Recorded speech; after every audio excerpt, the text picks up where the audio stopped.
When we first met her, she was curled tightly into herself, as if she wished to disappear from the world. Her body was thin, every rib and bone visible beneath her matted fur. But it was her eyes that truly told her story. Deep brown pools filled with exhaustion and sorrow. She looked away when we approached, flinching at the slightest touch. Each tremble spoke of a past heavy with hardship and neglect. We didn't know her name. All we knew was that she was alone and desperately in need of help. Her belly was swollen, heavy with life, but also weighted by uncertainty. She paced anxiously, looking for a place, any place, where she could bring her puppies into a kinder world. But comfort was nowhere to be found, only cold floors and unfamiliar voices. After some gentle persuasion, her previous family agreed to give her up. It was not an easy decision for them, nor was it an easy process for her. But as we led her out of the house and into the calmness of our care, something in the air shifted. For the first time in her life, she was on the threshold of something new. Hope. We quickly prepared a quiet, warm room. Soft blankets lined a corner, and a bowl of fresh water was placed within reach. She circled and settled in, still wary, still uncertain, but at least safer than before. The clock ticked anxiously as she began to pant, the labor coming fast. Her breaths came in shallow waves. Volunteers whispered comforting words, keeping the room silent and supportive. Then, the miracle began.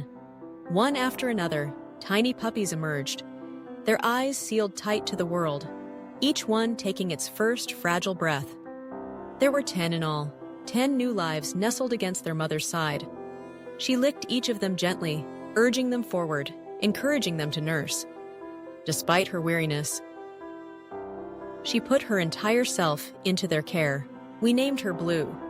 In those early days, Blue seemed to exist only for her puppies. Exhausted from birth, she struggled to keep her eyes open, but she never neglected a single pup's need. She was protective. Any sudden movement made her tense. She watched us closely, uncertain, still expecting past pains to be repeated. But gradually, that fierce vigilance softened into something else. Resignation, then curiosity, and after a time, the first flicker of trust. On the third day, Blue looked up at me as I entered the room. Instead of recoiling, she held my gaze.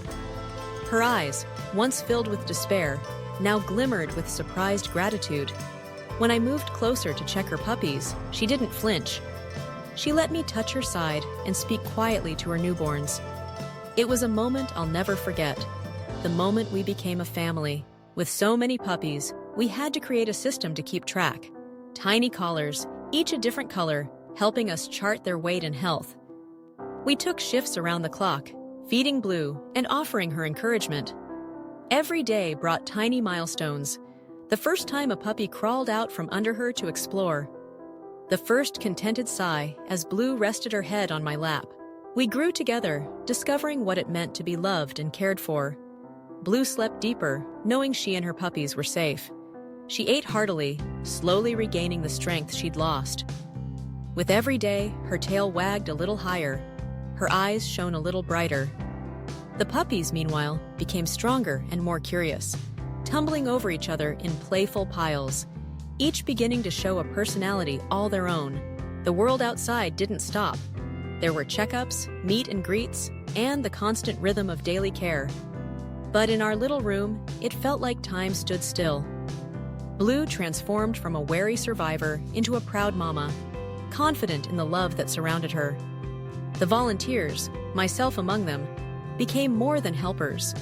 We were her allies, and, in a way, her family. Weeks passed. The puppies grew bigger, bolder, more mischievous. They chased each other clumsily, played tug-of-war with bits of blanket, and snuggled into our laps. Loving families came to visit, each one searching for the puppy that felt right, whose energy matched theirs, whose little yawn melted their heart. Saying goodbye to each pup was bittersweet, but there was comfort in seeing them leap into eager arms, happily off to explore the rest of their lives. The hardest goodbye, though, was the one I knew was coming ever since the start. Blue, now strong and radiant, ready at last for her own home, was about to meet the people who would become her forever family. The day arrived quietly. Blue stood at the door, her tail swishing in wide, hopeful arcs. She approached her new family gently, nose sniffing curiously, ears perked. When they crouched down to her level, she leaned into their hands, the universal sign of acceptance. There was laughter, there were gentle words, and there was so much joy. Walking out of our doors, Blue looked back once. Her eyes found mine, now bright and full of promise. It was not a look of goodbye, but of gratitude, for everything that had come before and everything that was still ahead.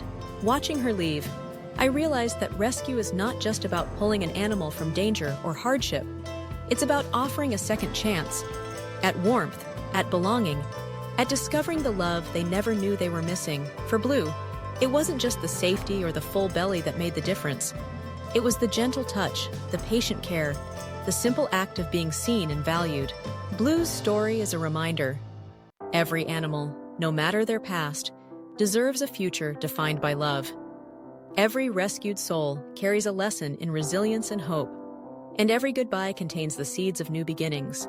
For Blue, for her 10 puppies, and for all the others waiting for someone to see them, rescue means more than survival.